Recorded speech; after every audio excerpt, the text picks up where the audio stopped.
Well, hello, everybody. Hold on, there's an echo.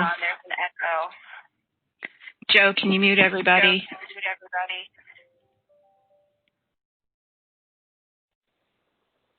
Okay, try that. Okay. I think that fixed it. So let's try again. Hello, everybody, and welcome to today's special WebEx. I am Robin Keeler, and I am an industrial hygienist in DOE's Office of Worker Safety and Health Policy. And today, I'm very happy to host our second of a three-part WebEx series on it's an introduction to exposure assessment strategies and statistics. In part two, we're going into a deeper dive today. So this session is being recorded, and before we get started, I am required to read a statement. So this WebEx call is being recorded, and it will be posted on DOE's website, or it may be used internally. If you do not wish to have your voice recorded, please do not speak during the call, or you can disconnect now. If you do not wish to have your image recorded, please turn off your camera or participate only by phone. If you speak during the call or use a video connection, you are presumed to consent to recording and to the use of your voice or image. Our Q&A at the end of the presentation will not be recorded. So real quickly, I just want to run through a little bit of logistics. Our speakers today are the same as we had for part one, Mr. Andrew Perkins and Lieutenant Colonel Matthew Ferrieri. And as I mentioned at the end, we are leaving plenty of time for questions and answers. If you do wish to speak at the end to ask your question, you can unmute yourself using *6. We are monitoring the chat, so if you have any problems or questions, you can go ahead and type those into the chat. Our recording will be available at the website there. When part two is ready, we will send an announcement. And right before this WebEx, we did find out that our part one has been posted to our website, and we've got we'll be sending out an email to everyone regarding that, and also on a later slide, we have that web address.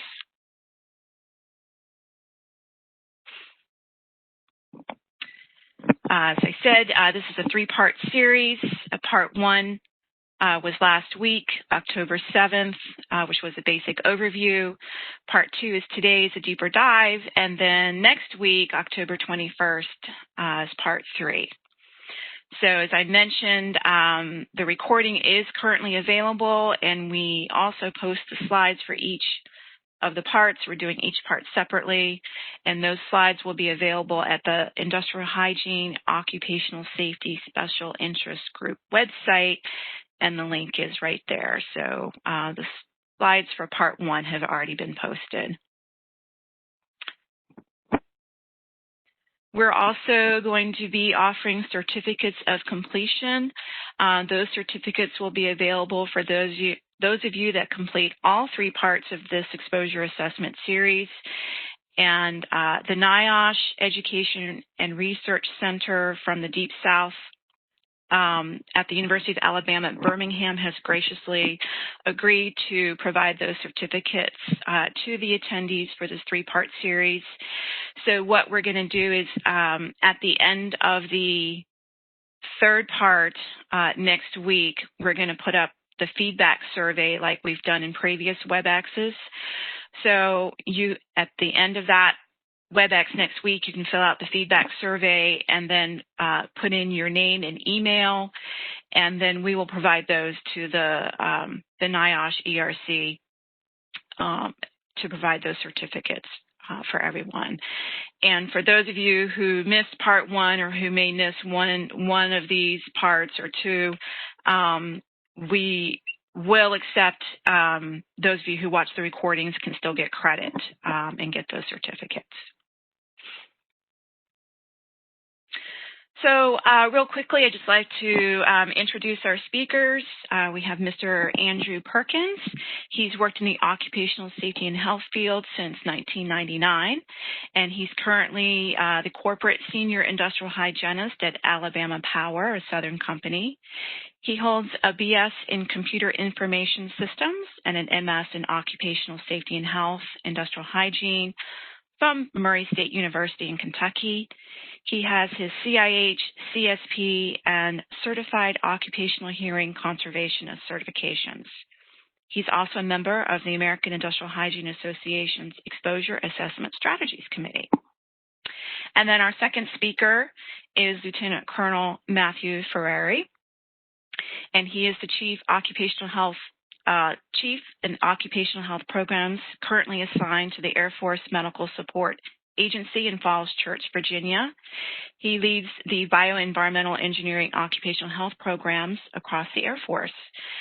As a part of his duties, he also oversees the Occupational Health Program Management Review and Occupational Health Management System.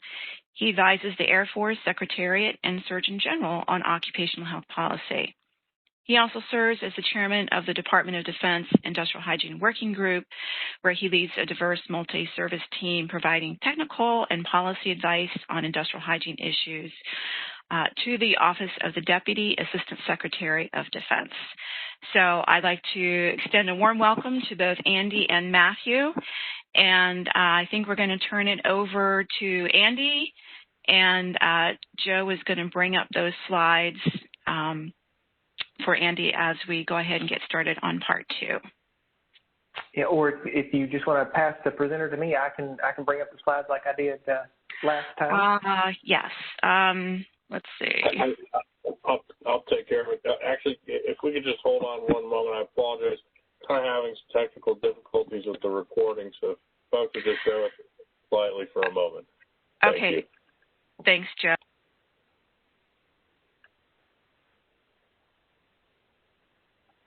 Okay, Andy. Yeah. Sounds like you got the screen. Perfect. Please proceed. He's got it. Okay, and you can see the slides now, I do believe. Yes, sir. We see the main slide and the next slide. Okay, so bear with me one second. Let me change the share. It looks like it's shared. Let me just go here. And now you just see the slide. Correct. Perfect. I had shared the wrong portion. All right. So now we've got the IT going here. So welcome back. I'm glad that I'm glad for everyone that's here today, and I hope that all of you, or at least most of you, have already seen part one. If not, we're definitely going to dig in deeper from part one, so it might be a little hard to follow along if you haven't seen one yet. But once you watch part one, you'll be able to catch right up. And like we mentioned in part one, we're going all over the board here on what we're going to talk about. So we got some basic stuff, some intermediate stuff, and some advanced stuff. Today we're going to have a little bit more advanced content, and the concept there is going to be that if you've done industrial hygiene for a long period of time, a lot of these things will make sense to you. You'll understand them a little bit better. If you're new to industrial hygiene, please bear with us and save your questions for the end. Please write them down. That way we can make sure and clarify anything as we go along. I want to advance the slide there. Okay. And now, so what we talked about were the steps in the exposure assessment strategies book. So we're really talking out of the AIHA sampling strategy manual. So we're going to break down the 7 steps and talk through them a little bit deeper in this section of the talk here. So first thing we got to do is we have to start our exposure assessment process. So we have to have the will to do that, and something that we skip over as industrial hygienists way too often is really coming up with a written program. So write down what you're going to do, what your plans are, where you start. That way, one, you have a guidepost for what you're going to do, what your decision statistics are, what is acceptable, what OELs you're going to use. Start out there. You may have to adjust it as you go along, but if you don't have that written document, you'll find as an industrial hygienist, a lot of times we'll make different decisions on very similar scenarios if we don't have that guidepost. And if you have more than one person involved, that guide is what gets everybody on the same playbook. It's immensely critical, but all too often we don't have something we can follow, or we have something that's too complicated, or we have something that's not accessible to everybody that needs it. So we have to have the will to start. Starting with the written exposure program is a great place to start. Then when we actually first get started, we talked a lot about basic characterization and had a little homework from part one. I hope that some folks were able to use some of your information to do a basic characterization. So again, basic characterization, that's where we're doing our qualitative assessment. So that's where we're using our professional judgment a lot. Maybe we don't have data at this point in time. For the vast majority of our scenarios, we will not have data at this point. So we need to start getting that information. What does the job look like? Where is it done? Who's doing it? What kind of agents are there in the environment? How much of that agent do they use? Is there a big chemical process that's going along here? And then when are they going to use that material? How are they going to use it? What controls are in place? That way we can come up with our first good, bad, or indifferent decisions right there. So maybe we don't have any data now, but we're going to have to understand where the exposure is and what kind of a priority we want to put on getting more of that, getting data on that, or following up on it. Okay, and then we've got our basic characterization, and maybe we decide to go out and actually get some samples. So the exposure assessment, how many samples are we going to get? What kind of samples are we going to take? Who are we going to sample, and why? So hopefully in that basic characterization, we were smart about who we're going to go and target. That way we're not being inefficient, and we are being effective at getting some samples that will help us better understand the exposure scenario. We're going to break this section down into a couple of additional granular areas. So grouping workers that have similar exposure groups, SCGs. We talk a lot about SCGs, and the reason behind that is there's so much value in grouping data. If it really is homogeneous, if it goes together, if it really truthfully is similar exposures, it doesn't matter what's on their paycheck. It doesn't matter what job they might be doing. Is it similar? If you're welding, TIG welding for 5 minutes, that's not the same as a production MIG welder. So welder and welder doesn't match up.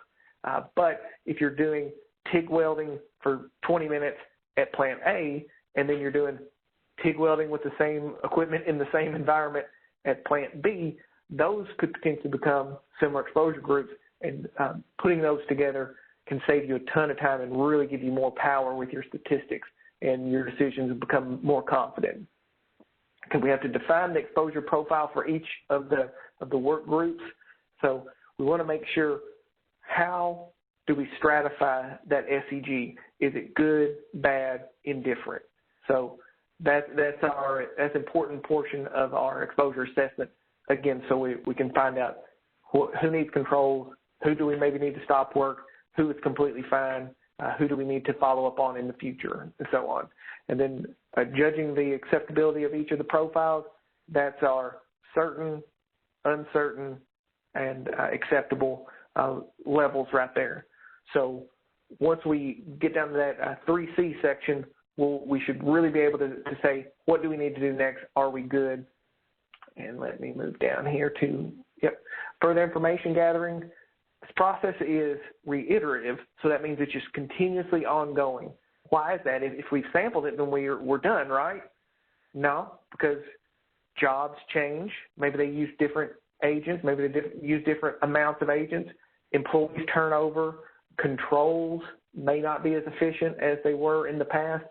So in our process, we're going to keep running through it, and our judgment could change. Just because 2 years ago we judged it to be a Category 2 and we felt that it was in really good control, maybe when we go back and look at it, it's not the same.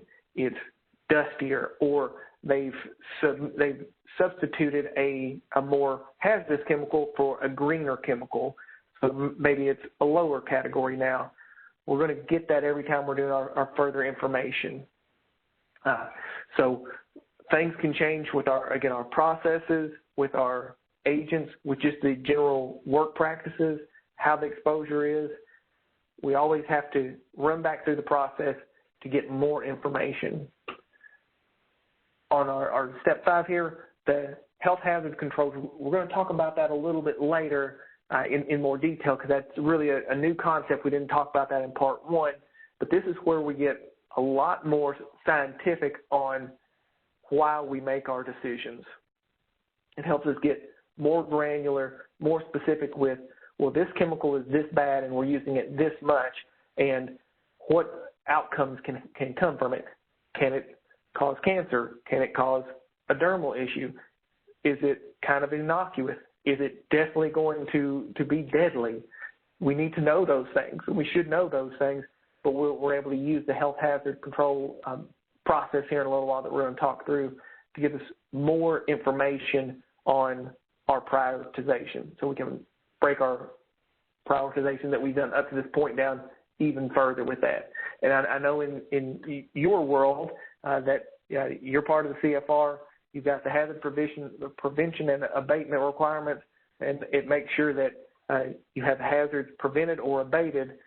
So that's the hierarchy of controls that we've talked about. Again, I make it pretty simple. I go engineering, administrative, and PPE. I know that there's the 5-level one as well, but I feel like the top 2 are really engineering controls in my mind. So I make it simple. Again, I'm from Kentucky, so everything's simple in my mind.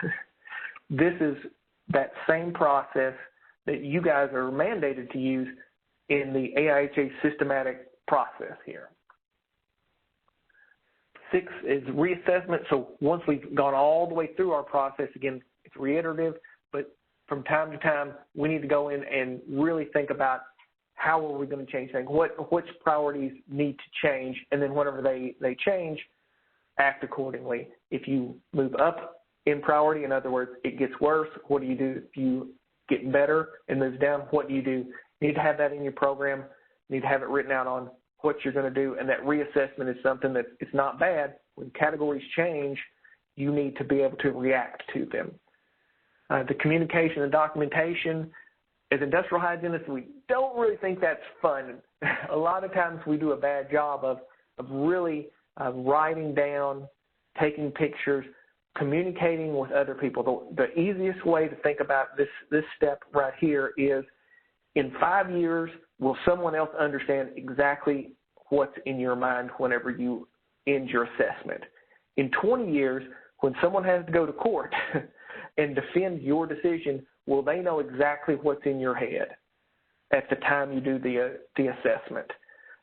So I know in my world, a lot of times when we're doing an assessment, we have all this information, meta information, and it's just in our head, and if we don't write it down, it's pretty quick to see when we start talking with our other compatriots that are interested in it, like, oh, yeah, everybody knows Joe, and Joe's the cleanest worker around. You don't have that in your notes anywhere, so how would I know that? Or which tools were they using? If you have a picture, you could understand that. So it's extremely important that we do a great job and are consistent on documenting what we're thinking. That way everybody else can derive value from it. That's so important. If you use this AIHA sampling strategy and everyone can use the same nomenclature, it saves you so much time as a program whenever everyone understands what is this, how does it work, do these samples go together, are they really similar? So extremely important. So I spend a lot of time on documentation because it's overlooked so much, and we have to do that. And again, I know you guys have a mandate for record keeping and reporting as well, but you need to do every single time, you need to do a great job of documentation. Again, put yourself in the shoes of, in 5 years, will someone understand exactly what I understand at the time of completion of that assessment? If you say no, or if you say yes, you might want to challenge yourself and say, what questions might somebody ask, and where is that piece of information in my documentation? And have a good place to keep up with that. A lot of times, again, in industrial hygiene, we find that things are stuck in a file folder somewhere, or they're saved on somebody's personal drive on the network. How are you going to make sure that all of your processes are documented in a place that everybody that needs them can get them, and that they're safe and secure? And in part 3, we're going to talk a little bit about electronic systems, because that's basically the only way to manage what we're talking about. And those electronic systems can get super onerous really quick, but they're the lifeblood of an industrial hygiene program, in my opinion. So now we're going to dive in just a little bit deeper to our exposure assessment steps, basic characterization, and SEGs. So we'll go kind of quick on these. So back to the flow chart that's right out of the book that we talked through, we're going to jump back up there to basic characterization just real quick. And whenever we're doing our basic characterization, again, that's our professional judgment. That's our qualitative assessment at that point in time. We want to go out and we want to make sure that we have as much information as possible before we make our decisions about the workplace. So again, that's how are the air flows, what do they do there, what kind of tools are they using, what kind of processes do they use, what kind of shifts do they work, as much as you can possibly get there. The workforce, how long have they been doing that job, how do they work, again, what kind of shifts do they work, do they have on-off shifts? As much as you can understand about the workforce, you want as much of that information to do before you do your basic characterization, before you complete your basic characterization. Environmental agents, so what are they working with? Which chemicals are in the environment? How much are they using?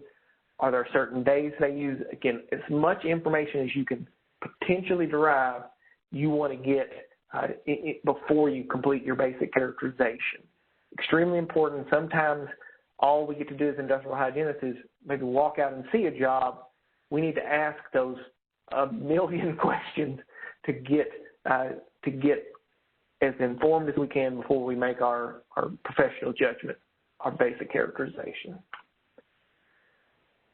And then we really have to understand what exposure limits are we going to use, because it's basically impossible for us to make a judgment without understanding where the goalpost is.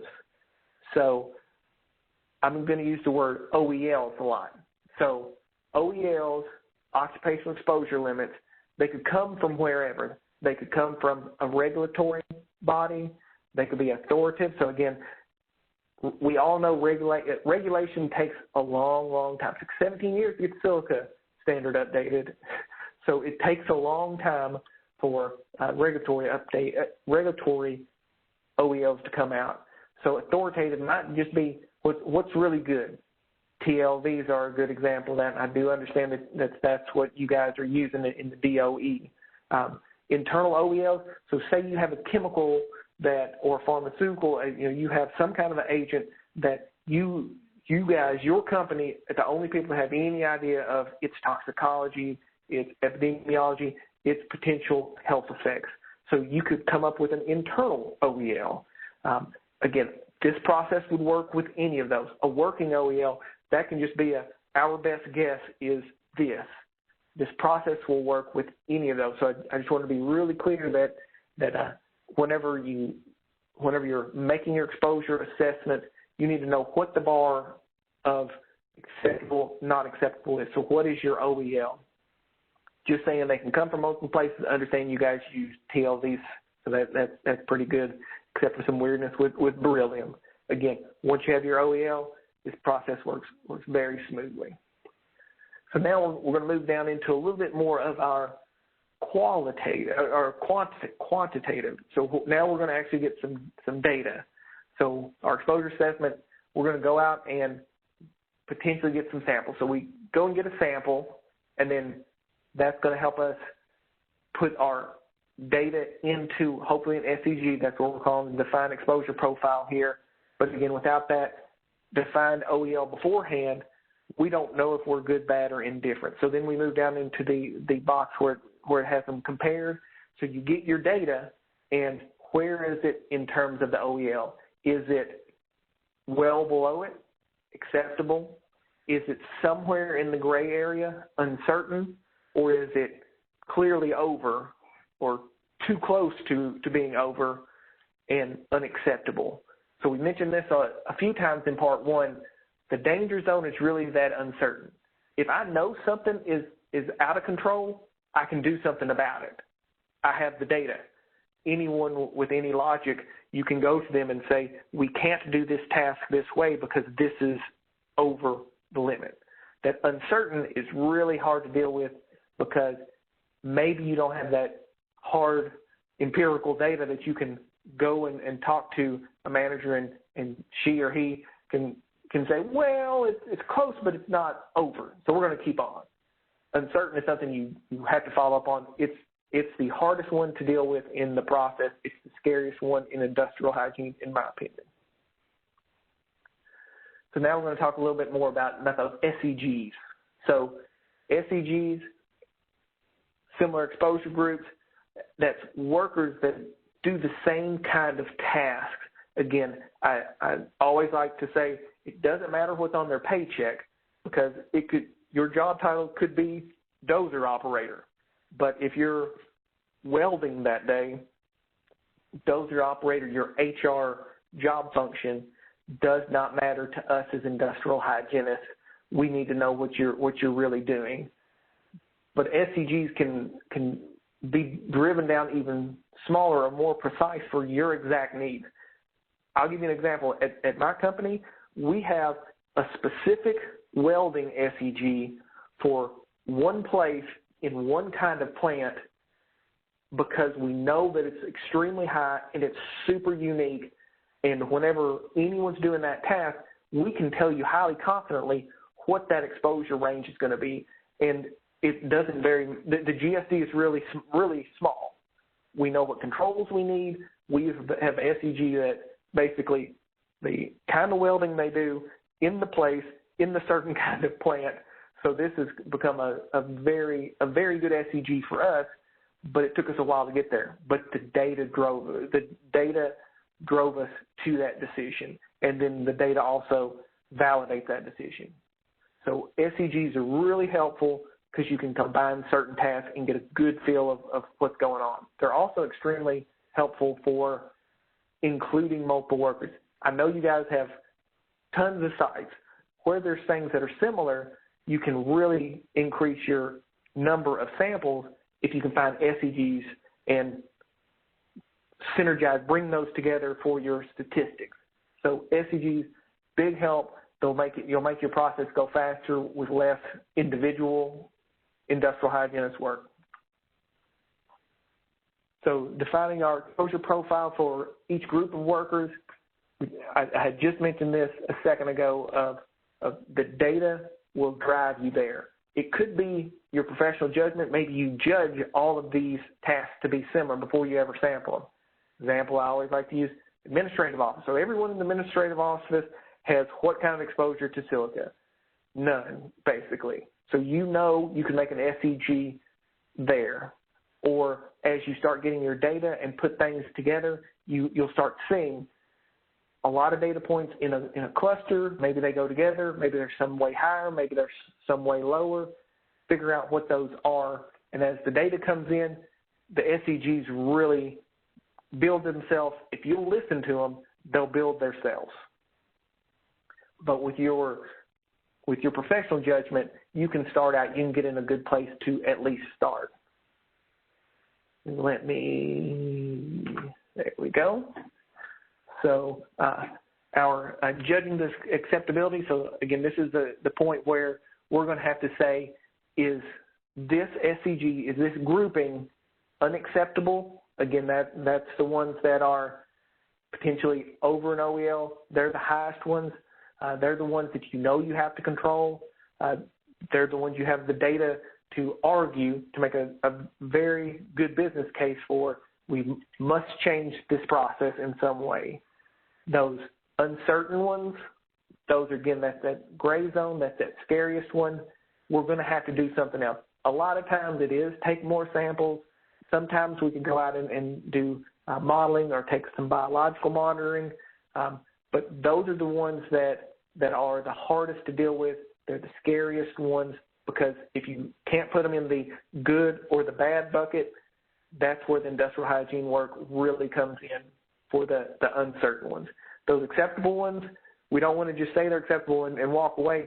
We want to write down, again, our rationale, put our documentation together. We've got X amount of samples. They're all less than 2% of the limit. The process doesn't change much. This is exactly what the process looked like, and so on and so forth. So, again, if you've worked in the OSHA and especially the asbestos world, you probably heard of NEA, so negative exposure assessment. That acceptable, you still want to do something kind of like an NEA. You're writing down this is what the task is, this is what the findings are, so we aren't messing with it anymore, and have your rationale backed up for you right there. So we talked about this in part one, but it really is an important concept. What we're looking for in the AIHA sampling strategy is not a compliance method. Again, we talked about, so if the limit's 1 and the sample comes back 0.999 in compliance, that's fine. That's great. You're done. In the real world, hopefully, as industrial hygienists, we don't think that scenario is fine. If it's your kids or your significant other or your parents that have to work in that scenario, you don't want it that close to the limit. So we really want to find a scenario where we feel confident that every employee in that SEG every day, for all the agents they're exposed to, are in control, are acceptable. So that's what we're looking for, and that's what makes this process a lot different than just simply compliance sampling. So what are some of the things that help us build our SEGs when we're starting out? Could be a task and an agent. Could be a task, a process, and an environmental agent. Could be a task, a process, a job, an environmental agent. So that's a lot more like my special welding task that I was telling you about. It gets really, really specific, but there's a reason why. It's not like our other welding tasks, and it's exactly like that task every time. Again, the data is going to fall right in that same range. Right? Could be a task, a process, an environmental agent. So you don't have rules that you have to follow on SEGs, except for the data has to go together. The data has to be homogeneous. Work teams, sometimes that works. Sometimes even HR job classifications work whenever people are similar. All too often, I see people just jump right into a HR job, an HR classification model, and that just doesn't work frequently. Non-repetitive work tests, sometimes maybe you have, I know you guys talked about lab work, maybe you have a specific kind of lab work that gets its own SEG because it's hard to sample, or it's really specific because you know it's a high exposure potential or whatever. You can make SEGs that fit your rules. The fewer SEGs you can get, normally better, but you get to make the rules. The data will validate if you're correct or not. And we talked about exposure profiles, and this is our basic graphic on an exposure profile. Without an OEL, we can't make a decision yet, and Matt's going to tell us more about how we're going to get to make our decision, but I would also make that argument for if this was in percent OEL, you could make an answer right. You could have an answer right now to make our exposure assessment go a lot quicker. I am going to turn it over to Matt, and when you want me to progress, Matt, just say next slide, please, sir. Absolutely. Next slide. All right, so we're defining the exposure profile. So we're trying to figure out, we've taken a lot of data, and we're trying to figure out what we have, right? So the profile might be high quantitative data or more qualitative. So the qualitative, it'll be early in the process. You're relying on knowledge, experience, professional judgment. You've walked around, maybe you've seen this process several times. Ideally, though, you're going to get to a place where you're on quantitative data, large sample quantities. Large in our profession is, in my view, anything over 6. You're using statistical means, standard deviations, confidence limits, these mathematical tools so that your own personal biases are taken out of the picture.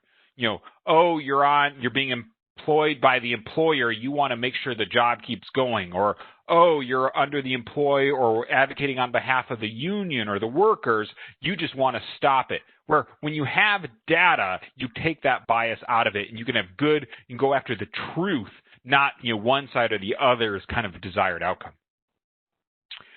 Precision of the exposure profile must be quote good enough to meet the needs of acceptable judgment. 1 or 2 samples likely isn't going to be good enough to have kind of a final judgment. Define at the outset the assessment process in your program declaration. Accuracy increases both with more sampling and increased knowledge. So this is what kind of Andrew was talking about earlier, is define out what the decision criteria of your program is. I know for myself in the Air Force, I wrote a couple of our Air Force instructions in our Air Force manual, which really articulates how we go about this. Air Force Instruction 48145 and its Air Force Manual 48146, and those are all available on Air Force EPUBs. And I can put that in the chat later.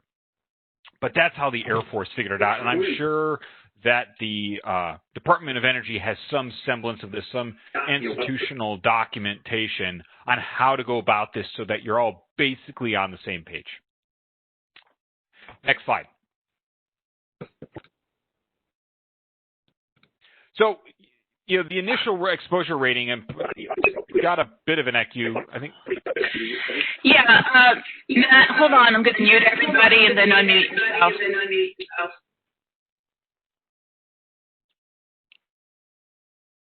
So the initial exposure rating is going to be heavily qualitative data because you simply haven't gotten out to sample yet. You haven't looked at, say, all of your processes, all of your hazards, all of your segs, and figured out, like, hey, I've got, me and a technician, I've got maybe a couple of industrial hygienists and several technicians, but you can only do so much sampling at a time. So you've got mostly qualitative data and maybe just a little bit of quantitative data, and you're going to make your exposure assessment. Next slide. This is where we're at, is right here in the exposure assessment process, and it's kind of cyclical. You may have on your first round through very little in the form of quantitative data, and you're going to have to just make a judgment basically on, do I need more samples or not, or can I make a judgment up front? Maybe you've seen it's a painting process, and there's using a great deal of paint or primer and things of that nature with hazardous chemicals, and you're like, oh, this ain't going to work. And you just know, you don't know how much, but you know it's bad. Initial assessments are usually based more on judgment and less on quantitative data. That adds a lot of uncertainty because you may guess, you may surmise, you may stick your finger up into the wind, but you don't know because you don't have data, you don't have those statistical tools. Next slide. So initial exposure assessments, maybe worst case assumptions, then compare over estimate to the OEL. Modeling often, mathematical modeling often takes this into account, where you're assuming that every bit of the, say, the formaldehyde and the sealant that's being used, every bit of it for the amount they are being used over the course of a day is going to be in the air, in their breathing zone all at the same time.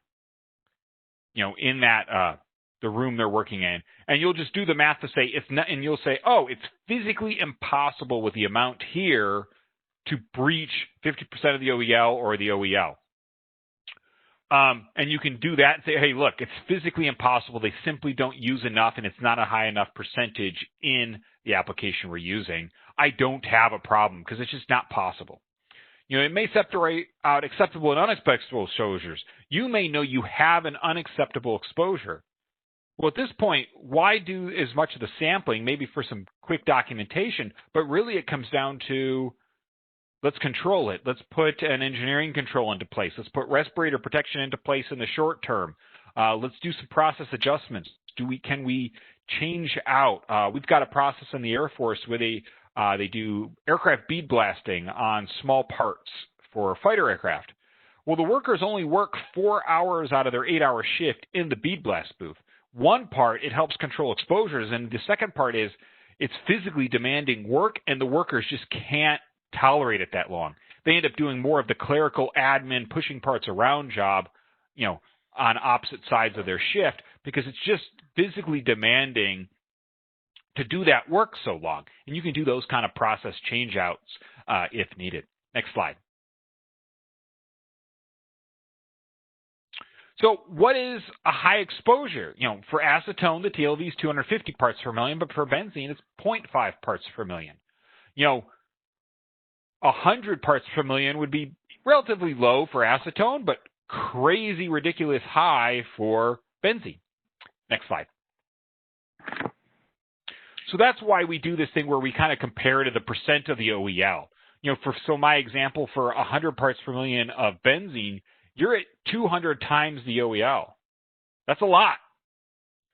But 100 parts per million for acetone, you're in that, say 10 to 50% of the OEL. That's pretty good. I can live with that.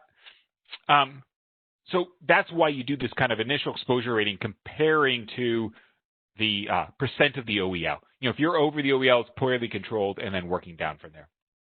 Next slide. Exposure rating. What are you making exposure rating of? A single data point? Now, if you go kind of think back to that logarithmic plot of the exposure profile, there's a lot of stuff well left of that 95th percentile, and that's largely where your single data point is going to come in. Are you looking at a mean exposure, kind of the middle of it? Are you looking at the upper tail? And this is what we call often the 95th percentile, which is kind of what's recommended out of the book, is to use the 95th percentile as a good balance of protection of the worker, but also protection of the employer. It's a good balance between each of their risks. Next slide. So judging them. Each seg has to be judged acceptable, uncertain, or unacceptable. You'll end up in one of these. The acceptables will be rather obvious, so you'll slide those to one side pretty quickly. The unacceptables tend to be rather obvious at first, and you'll slide them, and then you'll come up with a couple of those pretty quick, real fast after you start sampling. If you get 1 or 2 samples over the OEL, you're going to have an unacceptable exposure because it would take so many samples below it to prove an acceptable exposure that you're probably not going to put that level of time into it. So basically, once you get some sampling above the OEL, you've got some controlling to do or some process changing, going through that hierarchy of control. Compared to the exposure profile with the OEL. So next slide.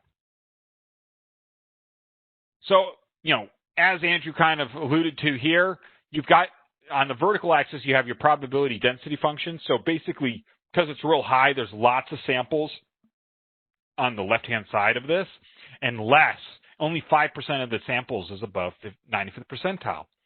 But you can't really tell if you've got a good exposure or not because you don't know what you're comparing to. You always need that OEL. It's always very difficult to sample something when you don't have a limit to compare to because it's all relative. So next slide. Once you put the OEL in, say this is our exposure profile and we had an OEL of 10 parts per million. Well, this is an unacceptable exposure because more than 5%, the 95th percentile is above the OEL, which probably means you have somewhere on this plot here 6 to 8% of the exposures over the course of the work year are going to be unacceptable, and that's too much. Now, on the good side, it's relatively close. It may not take a whole lot of effort to bring that 95th percentile down to below the OEL. If it's like with the parts per million, you're using some kind of organic solvent, most likely. Are you dealing with maybe an addition of some better ventilation? Maybe you can simply increase the air changes in that local area. Can you figure out, the means of application? Can we go to a better means of application? Something like that. those types of things. Can you swap out to a less concentrated form of the material? All right, next slide. So that exposure rating, again, we went over that, where before we had over the OEL for that 95th percentile. That's our kind of our decision statistic, what we compare with the OEL. And you're looking at it's poorly controlled if it's over the OEL, controlled, well-controlled, highly controlled, going down. Next slide. So acceptable exposures. What's acceptable? If the exposure and variability are low and the risk associated with the exposure profile is low. I'm a big fan. The way I set it up for the Air Force is 3 samples less than 10% of the OEL, you're acceptable. Not really using the statistics per se. Generally the upper range of exposures is below the lower range of the OEL's uncertainty. So you basically don't have any overlap. You're in an acceptable exposure. Once you get more, that 95th percentile is below the OEL is a pretty good way of doing this. Being real close to the OEL makes me very uncertain. It makes the hair on the back of my neck stand up. I like to have a little bit of distance. So I've often implemented some level of control when in that kind of 80 or 90% range, just because you're kind of close. Your nose is kind of getting pretty close to the line. Next slide.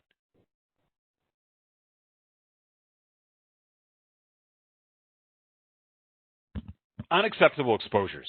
Generally, the average exposure or the upper range of the exposures is above the lower range of the OEL's uncertainty.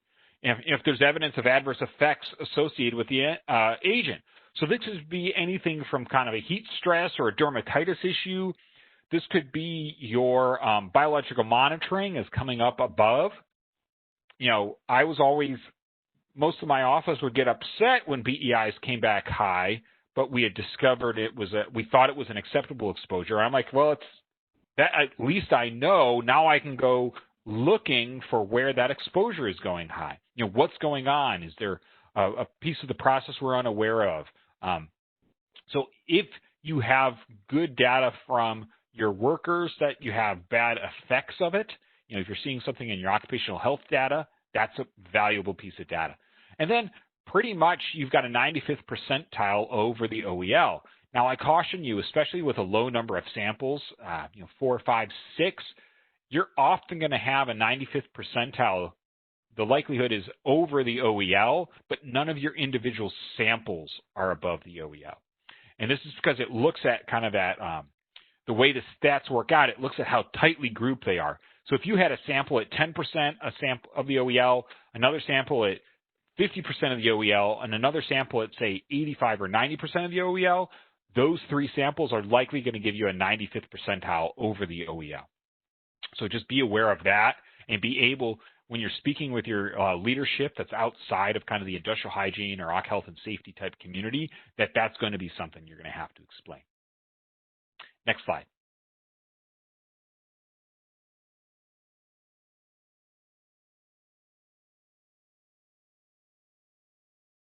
So undetermined exposures, this is that uncertain area. So you've classified it as uncertain when the seg can't be classified. Basically, you might have a feeling, but you don't have enough to have a level of certainty and confidence in your decision.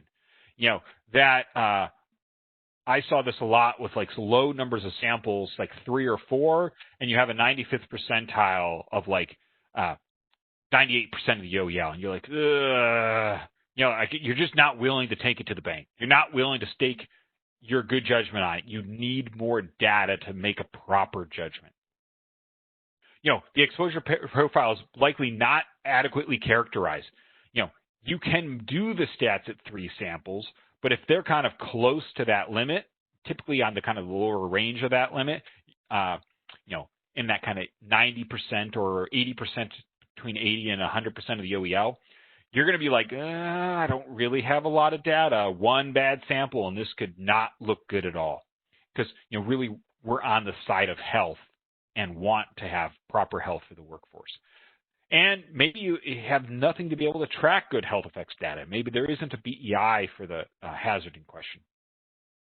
So that's when you get into undetermined, uncertain. And this is when, okay, I had an uncertain, I need to go back, I need to prioritize with all of my uncertainties across my portfolio of work, figuring out which ones are the most risky, and then start attacking them, to start getting more data, more knowledge.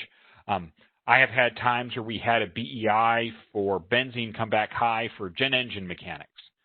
And I went out and I hung out with the jet engine mechanics for 2 days to try to figure out what was going on. And then I started figuring it out. It was very small, slender females that were having the issues. It was none of the other gentlemen in the office. And it was the fuel leaking out of the bottom of the engine when they first did work on it. It would leak down their forearms, was absorbing in, because they only wear gloves that went down to their wrists. And so we got them better gloves because these very small, petite females were unable. They didn't have the body mass to kind of dilute it in their body, whereas the gentleman didn't have the issue. And I quickly realized, oh, this is what's going on. And it may just take, hanging out in a shop for a bit to figure out what is going on. Kind of be Mike Rowe from Dirty Jobs and let them explain to you what the nature of their job is so you can get better insight. Next slide. Okay, that is the end of day 2. We will take any questions, either verbally or in the chat. Thank you, Andy. Thank you, Matt. We're going to give a little bit of time for people to type in any questions if they have any in the chat. If you prefer to speak your question, you can certainly go ahead and do that. Just hit *6 on your phone.